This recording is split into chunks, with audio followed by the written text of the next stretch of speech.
Regular board meeting of the Milford Exempted Village School District Board of Education. It's 6 o'clock, and we are ready to call this meeting to order. Mr. Rabe, would you call the roll, please? Mrs. Mason? Yes. Mrs. Nolan? Yes. Mrs. Chestnut? Yes. Mr. Combs? Yes. Mr. Miranda? Yes, thank you. Let's stand for the Pledge of Allegiance.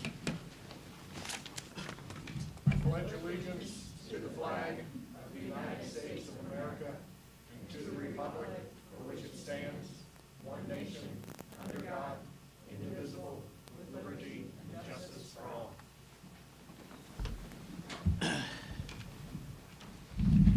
Okay, I need a motion to approve the agenda as you have it in front of you. So moved. Second. Discussion? Call a roll.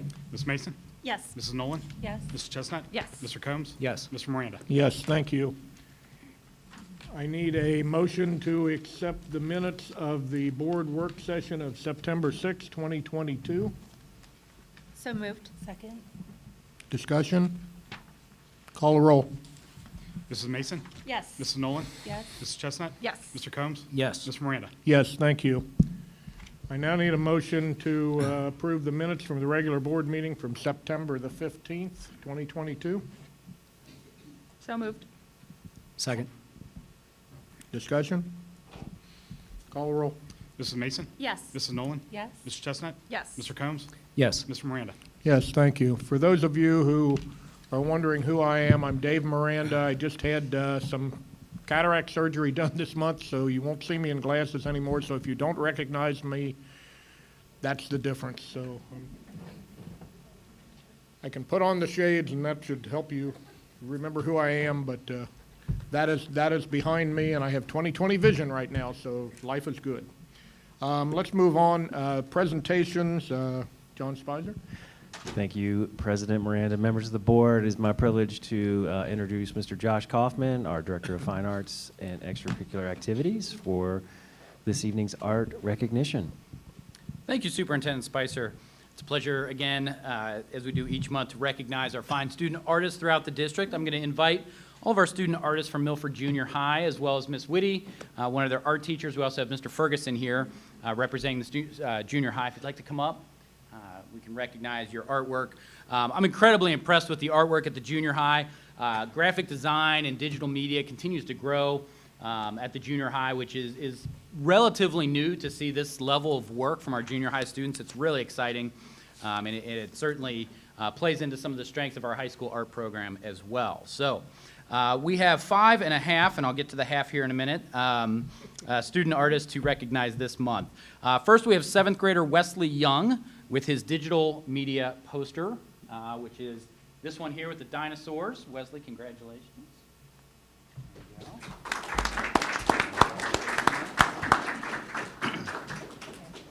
We have Camden Plunkett, and Camden is right here with a green screen clone. Did I get that right? All right. Congratulations. Well done. Finley Markham appears in her own artwork on the far right, also a green screen clone. Congratulations. Well done. Okay. Tava Wyrick is not with us this evening, but she has this radial paper sculpture, relief sculpture right here. And then we have Isla Jansen, who has the other paper relief sculpture. Got that right. Congratulations. We're also recognizing the artwork of Beckett Boso, who is right here with the Jurassic Park poster. He is our half. Beckett was so disappointed that he had an obligation. He was out of town and couldn't get back tonight. So he asked if we would recognize him in November. He was so excited. So we will do that. We will do that. So well done to our student artist at Milford Junior High. Just to share a few highlights of the arts in the district, we are getting into kind of the heavy season of the arts, which is really exciting. So just a few highlights. Beginning next weekend and for 2 consecutive weekends, the high school drama program will be presenting The Strange Case of Dr. Jekyll and Mr. Hyde, just in time for Halloween. There are more performances for that show because it's going to be very limited seating. The seating will be about 75 people per performance. Seating will be on the stage. It'll be a black box, kind of a spooky haunted mansion feel as you come in. So we really encourage that. And our performance of the Putnam County Spelling Bee, one of our performances we had interpreted in American Sign Language, and it was well received. So we're pleased to share that the performance on October 28th will also have an American Sign Language interpreter for those that would like to take advantage of that. Our marching band will be at West Claremont, the West Claremont Invitational on October 29th at 6:15 in search of the mythical ECC championship.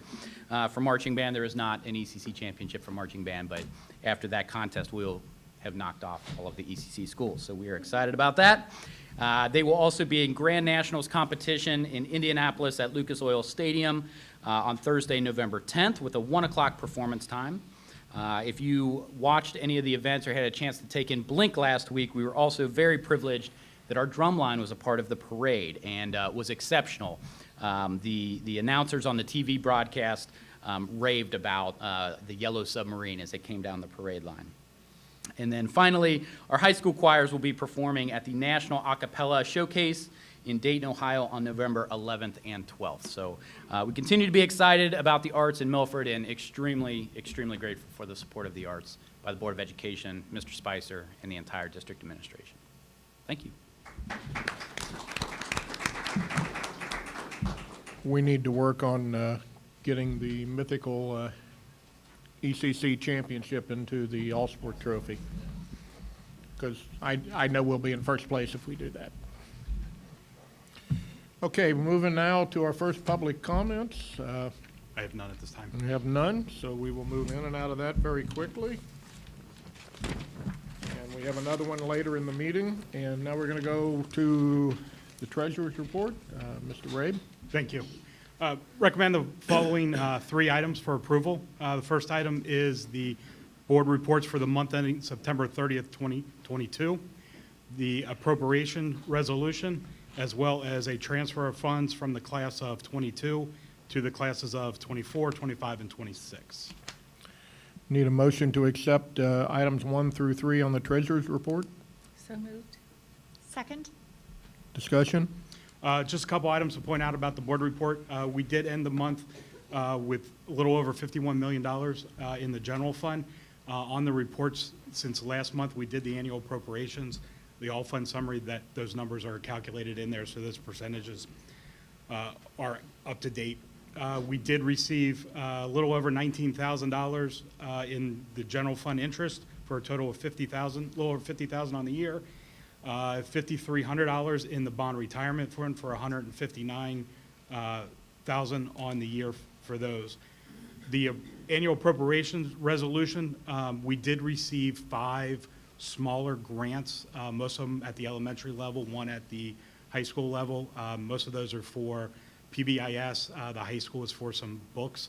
The other reason for the appropriation adjustment is we did receive the state security grant, the $249,000 for state security, which will pay for the portion of the Keene program. So that's in the appropriation so that we can spend that money. And then the final item is the transfer of funds. The class of 22 is last year's senior class, which had funds left over. Once a senior class has graduated, they can't have funds remaining in their account, so they're transferring, they're donating it to the junior class, sophomore class, and freshman class. The vast majority going to the junior class because junior class pays for prom, basically. And anytime we transfer funds, it requires board approval. And they did divide that up among the senior, junior, and sophomore, and freshman class? Yeah, junior, sophomore, 24, freshman. 25, 26, yeah, Right. okay. Any other discussion? Call the roll. Mrs. Mason? Yes. Mrs. Nolan? Yes. Mrs. Chestnut? Yes. Mr. Combs? Yes. Mr. Miranda? Yes, thank you. We're now going to go to superintendent's business. Superintendent John Spicer, please. Thank you, President Miranda, members of the board. We do have a middle school update and a Nest update as well. First and foremost, before we look up at the screen for the Nest is just a middle school update. We still have SHP, our architect, and Concord Construction working together on the schematic design estimates. We're hoping to have a meeting with them next week to finalize that, and then we'll bring something back to the board in the November meeting about where those estimates are between the two, SHP and Conger. So that's kind of where that is. We're just kind of still in a holding pattern, hoping for construction prices and inflation to come down there. So we're hopeful. We'll see what happens. The next is the nest update. Steve, yes, let's look at this one. So this would be sort of a schematic design for the nest. So this is the newest iteration of the nest. And thank you for the lights, Paul. And so what you can see is the largest area. So it's actually become 2 buildings. Steve, can you make it just a little bit smaller? Sorry, we can try to fit it all on one screen. That works. And so the top portion of what you see there, the green would be the restrooms, and then there would be an orange locker room. The blue would be some concessions. I'm not sure my laser's got, there it is. This will be concessions. This lower building, orange, more locker room area, et cetera. This red would be wrestling. What you'll see new here on this wrestling area is there's a 3rd mat. So we've added a mat in here for them. We've expanded this space for wrestling with the expansion of girls wrestling to our programs. This space is needed. So while we've added this, we've also taken out the weight room. And I'll get to that in just a second. And then, of course, you have the 3 multi-purpose gym areas. So with these 3 mats and the removal of the weight room area in here, what was in the last iteration would be the same size of what we have now. And so coming together, talking with SHP, Conger, our athletic department, we have an auxiliary gym inside the high school right now that doesn't get used very often. And so this is with this iteration, that auxiliary gym will become a weight room, a larger weight room facility for us. And so that's sort of where we are with the nest, the next design. And this will probably not be the final schematic design that will go for estimates, but this is the closest we have at this point. Jeff, do I need to add anything? I'll run a microphone to you. We're good, thumbs up. Questions? John, the change, how has that impacted our budget in any way, shape, or form right now? It has not. I think that there's some square footage that will be reduced, but our budget is roughly the same. I'll let Jeff come up. He can talk a little bit. We'll let him lumber up. This was not my intent.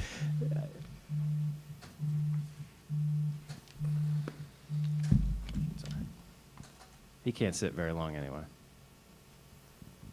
That is true. I think there's going to be an over and under sometime soon on how many times you guys asked me to come up here, but we got a lot of work going on, and it's important.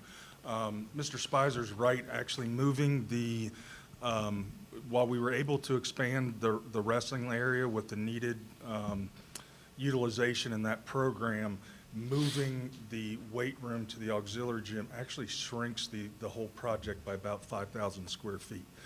So we're still, make a long story short, to answer your question, Mr. Combs, we haven't really redone the estimate based on kind of where we're at, but the reduction of the square footage would keep or reduce the budget that we're looking at. And I mean, our goal, just like designing the middle school, is, you know, we presented a budget to you all, you approved the project to move forward, and you know, what we're tasked with is to get this thing built for the budget that we've talked about.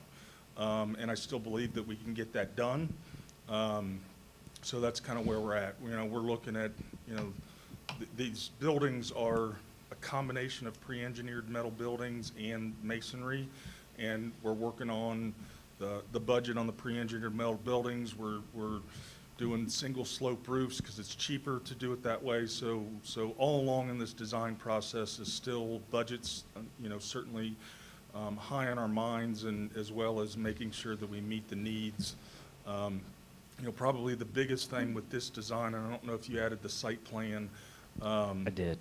If you want to show them the next site plan of where Thank you. this building is going to go, it has changed pretty significantly.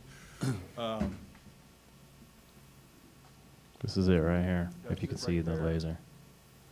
So what that will do, as Jeff had mentioned, is it's kind of moved it into sort of an L shape. And then these 4 dots right here represent the beams that hold the current scoreboard, which will have to be moved over to the west side of the stadium. That's probably, from a budget standpoint, is probably the biggest change in what we're looking at. Now, that being said, Mr. Zupka's been working on funding and getting a new scoreboard anyway. Now, the infrastructure for that scoreboard, moving it is going to add some cost to the project, but we're hopeful that kind of shrinking it and some of the other things that we're doing will be able to offset those costs. I can't guarantee that to you right now because we haven't really dug into the weeds, if you will, but that's one of the bigger changes is by moving it around here, we are going to have to move the scoreboard, which is actually a better location in the stadium. But one of the reasons we're moving it is because where we need groundwater retention for the middle school project is kind of pushing the nest, if you will, to the east. So it just made more sense, and I think it, in the end of the day, with where ticketing is and people coming into the stadium, will make more sense the way it's laid out right now. And Jeff, you support the relocation of the weight room to the auxiliary gym? I mean, yeah, I mean, it's not a perfect solution. I'm not gonna lie to you. I think it probably does create, some challenges. I know, a lot of our athletic programs, will go in and lift and then move to the stadium to go do some work out there that might, it's just some logistic things that we're gonna have to change. But that suggestion honestly was made by the athletic department. It wasn't an idea that Mr. Spicer or myself came up with. It came from the athletic department. Partially because we know we're going to have to temporarily relocate all these facilities because we're going to have to tear down the existing facilities before this new facility is available. And we were in a meeting and got to talking, and it was like, hey, this makes sense, and it's a bigger space for them. Once we open up this multi-purpose room, that auxiliary gym creates some problems just because it's so small. It's not really viable for a true practice basketball court. So some of the activities that we've done in the auxiliary gym are going to move to this multi-purpose area.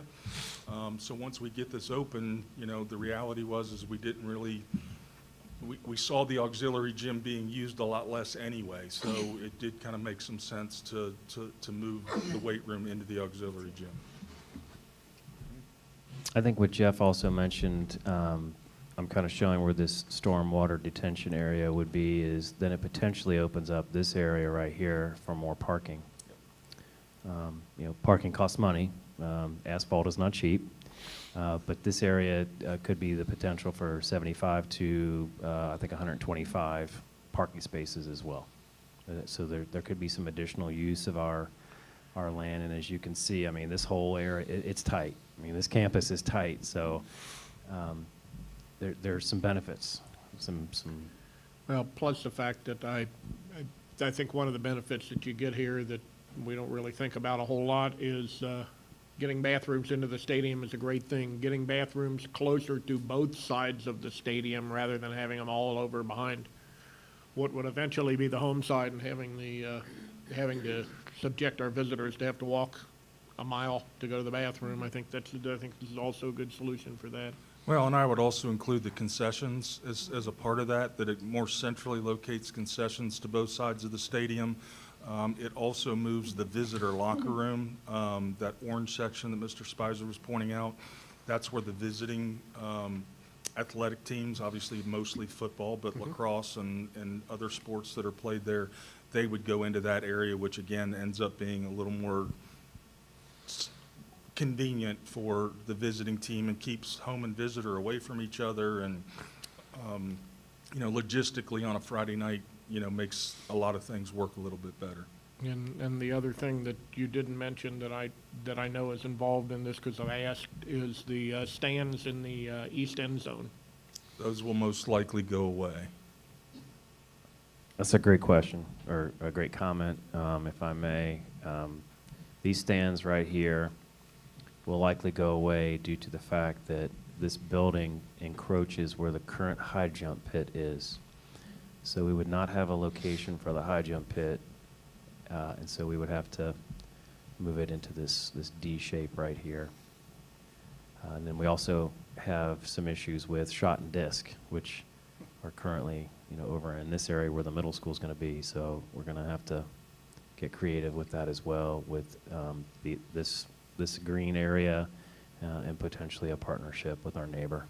Yeah, with shot and discus, I think we've got a pretty decent plan for the final solution, but we're still up in the air trying to figure out what to do in the interim for a couple of years when we're under construction. I also think that the approach will be a nicer entrance to the stadium as well, because those buildings, those new facade buildings will be the approach, the ticket booth, the concessions.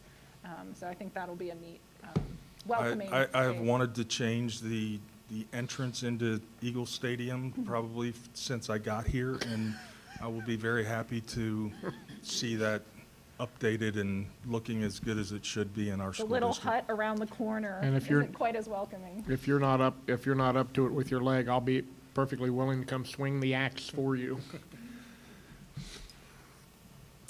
Are there any other questions for Jeff or myself? What is the auxiliary gym that you are putting the wrestling, or the weight room in, used for now?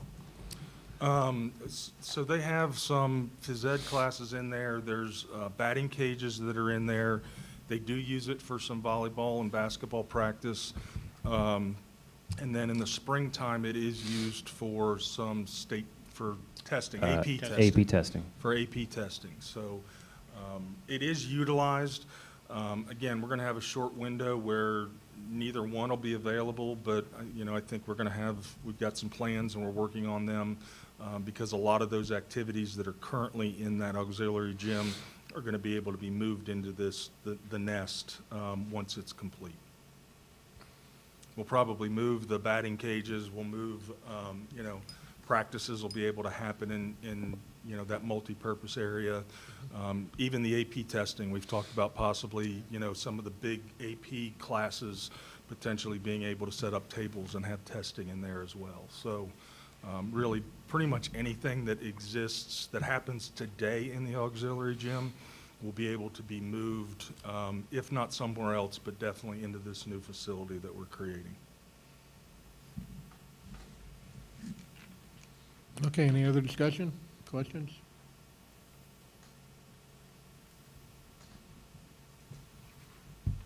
All right, thank you, Jeff. President Miranda, members of the board, I do have some policies, first readings, and some approvals, and then also one policy to rescind. So asking for your approval. First, we have the first reading of policies 1 through 4, EBC, IG, DJ, IGDK, and KMA. So we have a first reading of those. And then also, I'm asking for your approval of policies, 2 regulations, I should say, and then the rescind the policy KMB. And I'm going to ask Mr. Daniels to come up to the podium to speak to you a little bit about some of those policies and why we're doing what we're doing. Good evening, President Miranda, members of the board. Just want to take a minute to talk about 2 of the items up there. KMA, which is a policy relations with support organizations, and the regulation KMAR, which also is relations with support organizations, just so they don't cause any angst with our community. So currently every January you approve PTAs and PTOs for our 6 elementaries and Milford Junior High, and our 4 booster groups, robotics, choral, band, athletics. and they currently utilize our liability insurance. So those are long-standing practices that already happen. What will need to occur is, with this regulation, we will have to grow our partnership a little more. It has some requirements in it that any organization who uses our logo or our brand for their marketing or for the benefit of our students, really, because these organizations benefit our students and families, and that's really important. We'll have to live by some different annual information and some safeguards. So it's going to require us to sit down with those organizations, go over some of these new check marks and check places and that we'll need to make sure that we're doing. And it's as simply as having the names and telephones and numbers and email addresses of each officer, making sure you're going to have, I know we have at least 2 we're going to have to bring in front of you. We have 2 employees that serve on the boards of booster organizations, and it's your acknowledging that and allowing them. They never could be compensated, but it's actually a resolution that you're going to have to do once this becomes part of the board policy and regulations. We're going to ask to collect their organizational bylaws, constitution and governance rules, financial information, their tentative goals, their objectives, projects, and/or activities, fundraising plans for the next year, and certification that the organization has complied with the Ohio Attorney General charitable trust filing. And I just think it's really important, while they may hear this, we're not moving to do this tomorrow. We will work to kind of set this foundation with these organizations. And it is really important that they hear from all of us that those longstanding positive partnerships benefit our children, from outdoor learning spaces to supports with our dogs, our facility dogs, to playground equipment. We benefit greatly as an organization from those partnerships, and we in no way want to harm those or turn that relationship sour. So I just think it's important that they know that we'll meet with them. We have a vehicle to meet some of them or most of them through Central Committee, but we'll set up a date and a time, bring them in, and just go over some of the things that will need to be in place. And it's an annual filing. So when we talk to Brian, we really believe that fiscal year, July to July, makes most sense, because most PTAs, PTOs, and booster groups will lay their groundwork in May or June for the following year and what their goals, objectives, and big projects are. So we thought it was important to highlight that. We didn't want to turn anybody off. We didn't want them to think that we were going to try to govern their organization, but that because of these new policies and codes from the state of Ohio, we just have to have a little more linkage in our partnership. I think it's a really good opportunity to help all of those organizations button things up. I would be willing to bet that most of them are already doing a lot of what was in here. It'll just be a little bit more buttoned up, and like you mentioned, our goal is to help them be as successful as possible, because they do great things for our students. And, you know, we value all of this. It's essentially the lifeblood of this community, is all of the extra work that these groups do. And at the end of the day, the state's forcing us to make sure that in order to cover these groups under our liability insurance, they just need to be, to use Emily's words, buttoned up a little bit more. And we're going to help through all of this. So it's not really a caution as much as, hey, it's coming, we're going to help you with it. The timing will change to make it a little bit better, and you'll still be covered as long as we can meet these basic requirements. So, yeah, it's a good thing.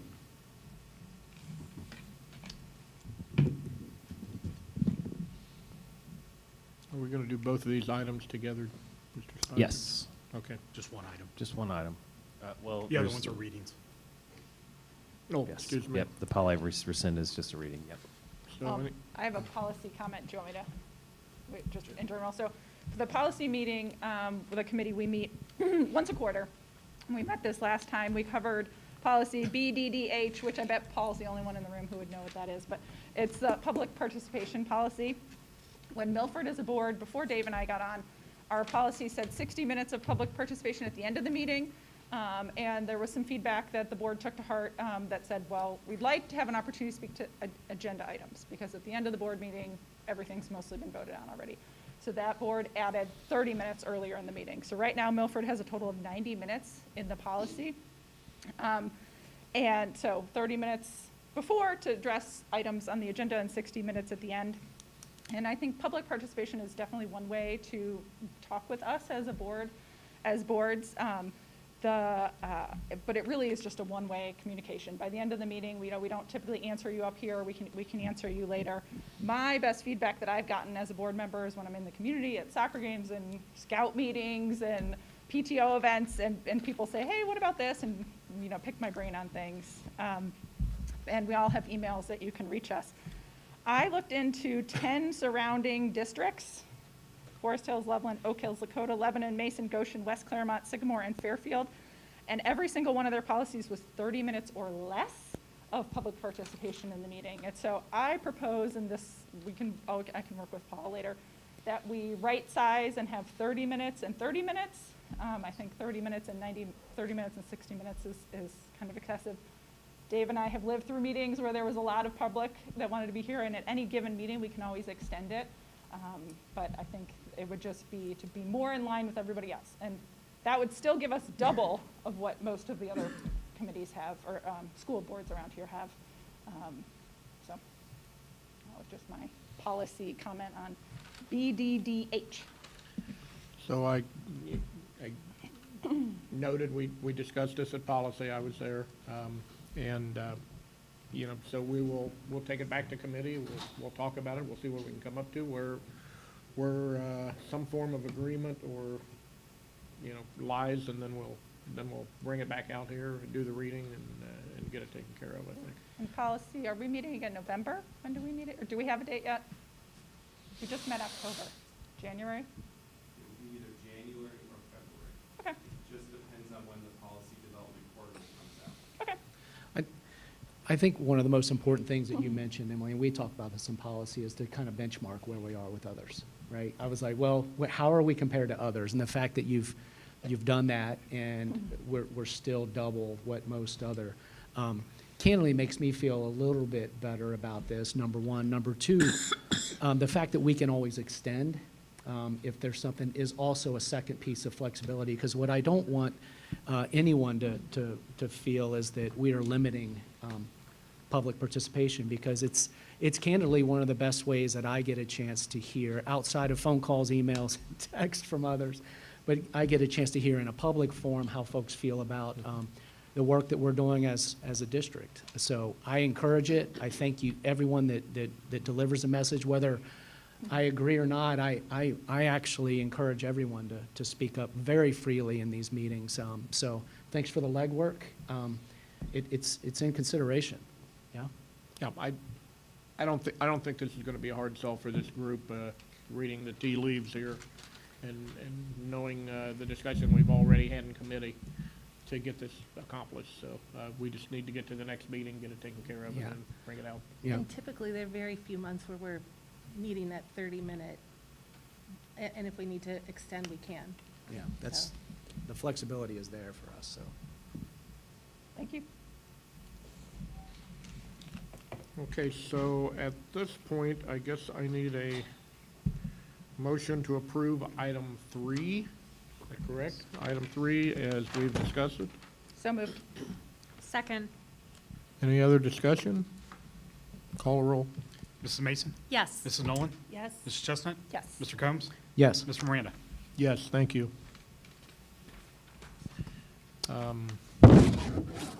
You still have another one to discuss, correct? Nope, we're good. Okay. Oh, yeah, I'm sorry, excuse me. We're now going to move to Human Resources Business, Superintendent John Spicer.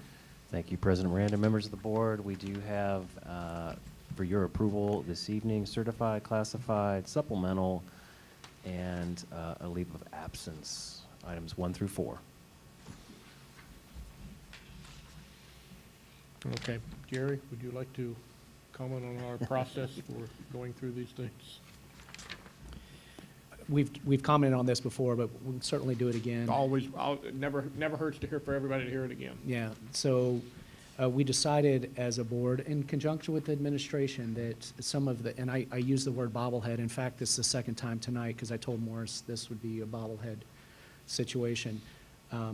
there is a number of things on these lists that we thoroughly vet in our committee meetings. And just know that we discuss, the administration is very open to discussing every single one of these line items, and oftentimes we will step in during these conversations. Sometimes it gets a little more spirited than others, but we go through all of these. So when we land in front of you on the monthly board meetings, what we've done is consolidated the bobbleheading, and we have one yes instead of 4, 5, 6, sometimes 10. That's the spirit of what we're attempting to do during these HR approvals. There's a lot here. Some months there's more than others. So when you hear us consolidate all and have a consensus of a vote for all, that's why. It's in the spirit of just removing some redundancy in voting. Yeah, if anyone has any additional comments, feel free. Yeah, we spend a lot of time in committee going over these in sometimes a little nauseating detail, but it's all good conversation, and it's done up front so we can come to these meetings and we don't have 4-hour meetings. So I need a motion to approve Human Resources Business Item 1 through 4. So moved. Second. Any other discussion? Yes, I would like to note that in number 2, Joe McGuire has been a caregiver at Extended Day for 29 years, and she is retiring. We'd like to thank her for her 29 years of service to the district and to our students and families.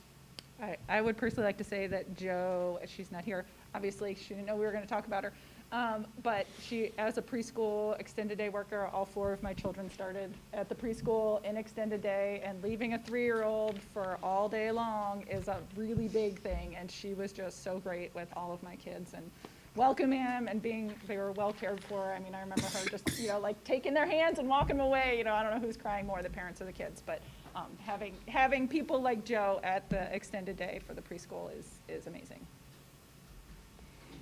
29 years is quite a career, and we congratulate her on her retirement.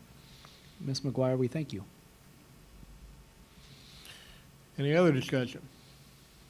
Mr. Rabe, call the roll. Mrs. Mason? Yes. Mrs. Nolan? Yes. Mrs. Chestnut? Yes. Mr. Combs? Yes. Mr. Miranda? Yes, thank you. We now move to item G, curriculum instruction. Superintendent John Spicer. Thank you, President Miranda, members of the board. Asking for your approval of the curriculum pay listed in items A through E. Need a motion to approve the curriculum pay items A through E. So moved. Second. Discussion? Call the roll. Mrs. Mason? Yes. Mrs. Nolan? Yes. Mrs. Chestnut? Yes. Mr. Combs? Yes. Mr. Miranda? Yes, thank you. Now go to business operations. Superintendent John Spicer. Thank you, President Miranda, members of the board. We do have 3 approvals for you. We will comment on them during the comment period. Items 1, 2, and 3, approval of the Prodigy Building Systems HVAC upgrade, the Conger Construction CM contract for the Nest, and an approval to increase the PO for SHP. Okay, I need a motion to approve items 1 through 3 in the business operations section. So moved. Second. Discussion. Yes, so item number 1, the HVAC systems at Milford High School. You did approve some of that last month. You are approving more this month. Every single dollar in that is from ESSER funds, so it's not from the general budget, so that's important for us to note. This will cover, I won't get into specifics, I'll let Jeff do that, about covering the high school and the HVAC system there. Jeff. So this we talked a little bit about the auxiliary gym and making that the weight room. There's currently not air conditioning in that auxiliary gym. During testing, we kind of rig the system and flow chilled water through hot water pipes to put some air conditioning in there. But that creates some problems, and it's a very labor-intensive process because when you get air conditioning, you get condensation, which is water that drips on a wood floor that obviously is not a good thing. So we have to monitor it very closely, and we only do it for a short period of time. So We will add air conditioning to the auxiliary gym. The larger portion of this project will be the classrooms that were originally classrooms when this building was a junior high in the 1960s. There are unit ventilators are what feeds that system. And again, when that building was built, there was only hot water that flowed through those unit ventilators. We have modified the system that we do a changeover twice a year to, in the wintertime, obviously, we flow hot water through those unit ventilators. We switch it over, and it's you do it once. This time of year, that's kind of goofy because in a lot of our buildings, we need heat in the morning and air conditioning in the afternoon. You can't do that in these areas. Plus, these unit ventilators are literally from the 1960s. You can't buy parts for them. They're very noisy. And so basically what we're going to do is put in new unit ventilators that'll be a 4-pipe system instead of a 2-pipe system, so they'll have both hot and chilled water flowing to them. While there will still be fans blowing in the classrooms, it's not as good as a VAV system, but it's going to be significantly better from a sound standpoint and will provide a lot better temperature control to those classrooms. So that's what this phase 2 of the high school HVAC will accomplish. And once again, funded by ESSER, That is correct. not general budget. And then, any questions on the HVAC? Quick question. I don't know that I've ever seen this part of the high school. Can I get a tour? I mean, not right now, apparently. But at some point. Absolutely. Sure. We'll take care of it. Any questions about the Conger construction contract for the Nest and/or the SHP PO? I was just hoping Mr. Johnson could give us just a really brief overview of what both of these things are. Not everyone were able to attend the committee meeting, so I think it'd be important for everyone to know why we're voting on these. So, almost 2 years ago, a year and a half ago, the district wrote a purchase order to SHP for design services for the Nest. At the time, we were kind of looking at about 8,000 square feet. It was a $225,000 purchase order. It was to go through design meetings. We met with coaches, kind of to get to where we're at today. Now that we've got a little bit, obviously the scope has grown. Instead of 8,000 square feet, we're looking at about 40,000 square feet. With that scope growing, obviously their costs grow. So item number 3 is an increase to an existing purchase order, to cover the and it's the design as well as construction administration. So just like the middle school, during construction, SHP comes out, they've got people who come out, check on things, make sure it's being built the way it's supposed to be, those kind of things. The Conger contract is a new contract, and what we're asking for approval of is for pre-construction services only. That is the effort by Conger to help us with the design, as well as budgeting, planning, all those kind of things that go into getting ready to do the construction of this project. Once the design is done, again, kind of like what we're doing with the middle school, it's the same model. Once the design is done, there'll be an estimate put on it, and there'll be what's called a GMP, or a guaranteed maximum price. That will include all the construction as well as Conger's fees, and we'll bring that back to the board spring of next year to approve a GMP to actually build the Nest. So what we're approving today is just pre-construction costs. And if I remember correctly, Jeff, you can expound on this a little bit. We had, what, $225,000 we wrote the original contract to? That was the original purchase SHP. order to SHP. And that, all that money was not spent. We got No, up, we have not we got spent up all to a that certain money. point, and then we went in kind of a holding pattern. That's, yeah, I mean, they billed us some of it, obviously, but, again, we've got a $10-ish million budget. It increases their contract by about $480,000. It's a little over $700 total.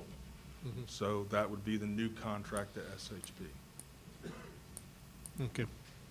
and that includes both design as well as construction administration through the actual build.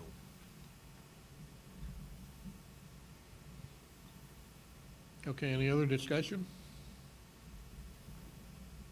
Call roll. Mrs. Mason? Yes. Mrs. Nolan? Yes. Mrs. Chestnut? Yes. Mr. Combs? Yes. Mr. Miranda?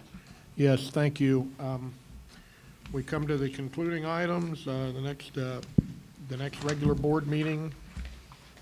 No, wait. Excuse skip. me, I apologize. I'm getting ahead of myself. We have another public participation section. I have none at this time.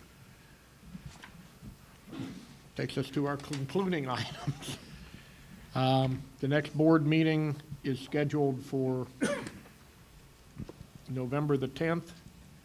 I do see an error, I think, on here. It says 6 PM. That's right. Yep. 5's the Are you ES. changing our time? We'll We have have an The executive- regular meeting will be at 6 PM. You will We have an have an executive. executive session at 5 Well, PM. we have to start our regular meeting at 5 o'clock in order to adjourn Right, to sure. executive session, Yeah. correct?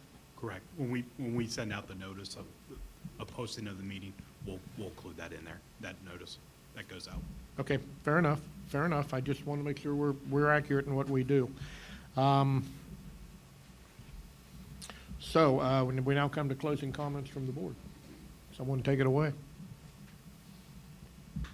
Can I do November 10th? So November 11th for Veterans Day, we will have junior high school and elementary schools will celebrate Friday.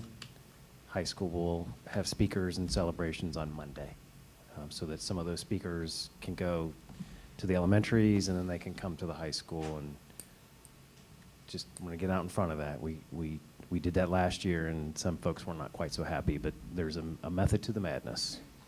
And we will, at that board meeting, we will be honoring our veterans once again, as we Yes. have every year since I can remember. Yes. Discussion. I just wonder if there's any good news. Oh, we're gonna hear well, about. there might be. Okay, if no one else has any other discussion, let's go to the good news report. Okay, I've got a few things here. I will try to go through them. Some of these you have not heard tonight, some of them you have. First of all, good news. Superintendent John Spicer and Assistant Superintendent Jenny Berkeley presented at the Battelle for Kids Ed Leader annual event in Houston, Texas earlier this month. Their topic was reimagining human capital in today's reality. This presentation is going to be repeated at the OSBA annual conference later in next month, the 13th through the 15th. I think you do it on the afternoon of the 13th, if I remember right. We do have a Sunday slot, I think 2:30. Okay. So congratulations to you guys on making that first presentation. I know you do a great job on the second one. And it's always nice to be able to go into a session of OSBA and see your people there doing things, so that's cool. Number two, we've talked a lot about Cherry Lucas Stadium over the last few months. We had new turf put in that was all privately funded. A little bit more good news.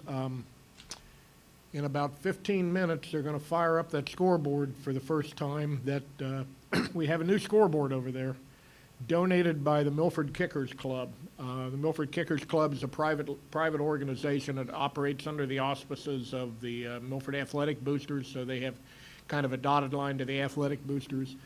They have purchased that and had it installed outright, so that has been all privately funded money. I'm going to say this real slow.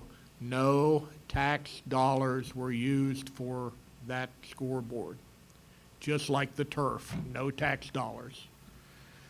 So many thanks to the Kickers Club. They continue to do amazing things over there, and the kids seem to rise to their occasion. We've got a couple of really good soccer teams over there right now. So, and the boys are playing in 15 minutes. So now let's move on to a little bit about athletics. Fall season's almost over. We have one more game. We have a football game tomorrow night at Turpin. And we're trying to defend our ECC All-Sport Trophy. Give you a very quick summary of what's going on. Football is in third place and they're 6th in the Harbin ratings. Right now, we are guaranteed, according to our athletic director, Mr. Zupka, we are guaranteed a home playoff game, which we'll talk about a little while later on the timing and things going on there. Boys soccer ended up 3rd in the league and are ranked 6th in the city. Girls soccer ended the season at 16-1. They ended up 1st place in the league. They're 1st place in the city. They're 1st place in the state. They were as high as 8th in the nation. They are now 17th in the nation with that one loss coming on the last regular season game. Girls volleyball finished 2nd in the ECC. They're ranked 6th in the city. Girls tennis finished 3rd in the ECC. They're ranked 8th in the city. I think that may be the first time we were ever ranked as a tennis program. So those are all good news.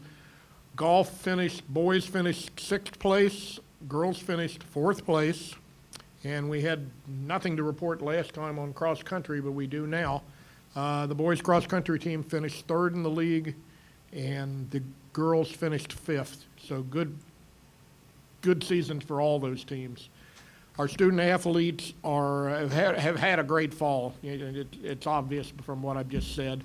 They're running neck and neck with her neighbors over in Loveland for the All-Sport Trophy. We're going to get them in the 2nd and the 3rd season, so stay tuned on that one.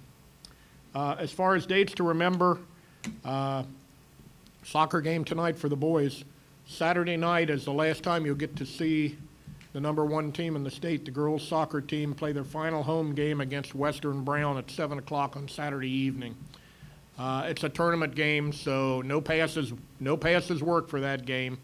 But the girls are getting ready to go on a deep run into the state and hopefully get a state championship before we're all said and done.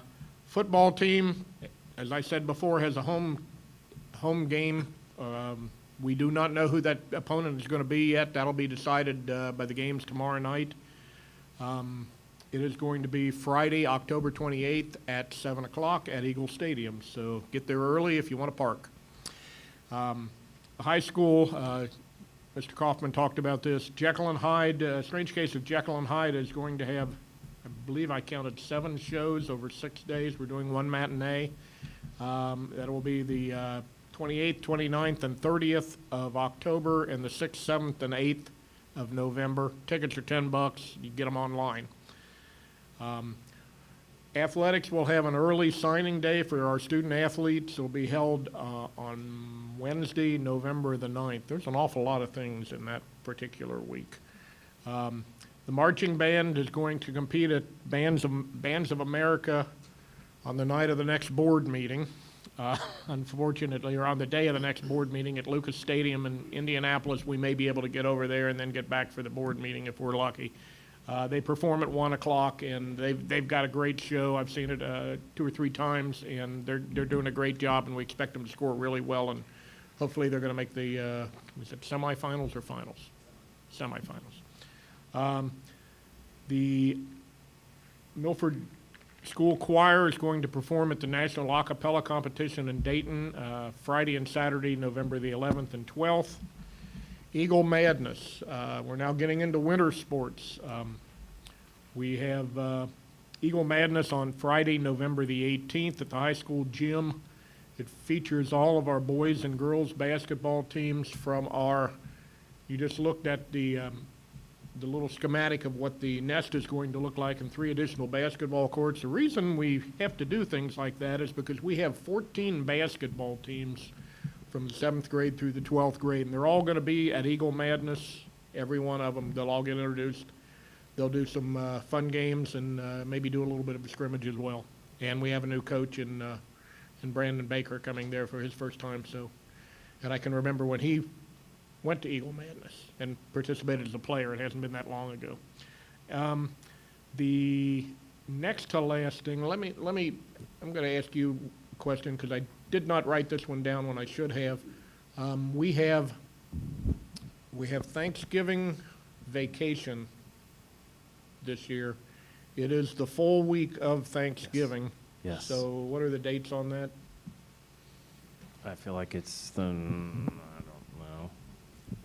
18th is the Friday. Thank you, Krista, the 21st. Krista's on top of it. Monday the Thank you. We want 21st. to make sure that everybody knows that. That's a little bit different than what we've done before. We've taken, We did it last year. did we do it last year? Yes, sir. Okay, so it's only the second time, so it's Yes. still, people are still Still getting fresh. used to it. So never hurts to give that mention. The last thing I've got is and that's where the applause is supposed to come, yay. I'm almost done. I didn't see the sign. The annual Milford Craft Show will take place on Saturday, December the 3rd from 9 a.m. to 3 p.m. Typically over 200 craft booths there spread out across the entire high school. It's a great way to start your December holiday season and get out and get some early gifts so you're not shopping on Christmas Eve. So that is all that I have. Any other comments? I need a motion to adjourn. So moved. Second. Discussion? Hearing none, call the roll. Ms. Mason? Yes. Mrs. Nolan? Yes. Mrs. Chestnut? Yes. Mr. Combs? Yes. Mr. Miranda? Yes, thank you, everyone.